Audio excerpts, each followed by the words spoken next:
Le journal présenté par Roman Oquet. Bonjour Roman. Bonjour à tous. 3 fois cas contact depuis le début de la pandémie, mais cette fois le Premier ministre n'y échappe pas. Jean Castex à l'isolement positif au Covid, contaminé a priori par sa fille de 11 ans.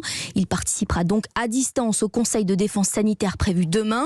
Une dose de rappel pour tous, c'est ce que préconise désormais le Conseil scientifique. Pour l'instant, cette 3e injection est obligatoire uniquement pour les plus de 65 ans. Dans une semaine, les plus de 50 ans pourront aussi relever leur manche. Une piqûre possible à une condition, mode d'emploi signé Virginie Riva. Si vous envisagez de vous faire injecter une 3e dose, il suffit simplement d'attendre 6 mois à compter de l'injection de votre 2e dose ou de votre contamination si vous avez eu le Covid. C'est le seul critère. Le soignant peut même ne pas vouloir prendre la responsabilité de vous vacciner si vous venez trop tôt. Pas besoin donc de prendre rendez-vous avec votre médecin pour vous faire prescrire un test sérologique.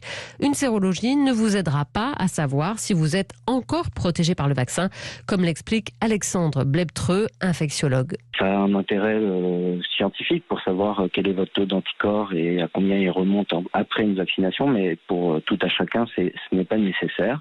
C'est pas parce que je vais avoir 260 taux d'anticorps que je n'ai aucun risque d'attraper le Covid, même si je suis vacciné. On le sait, le vaccin a une baisse d'efficacité contre la contamination dans le temps, selon la récente étude publiée par la revue médicale The Lancet, menée sur plus de 3 millions d'Américains.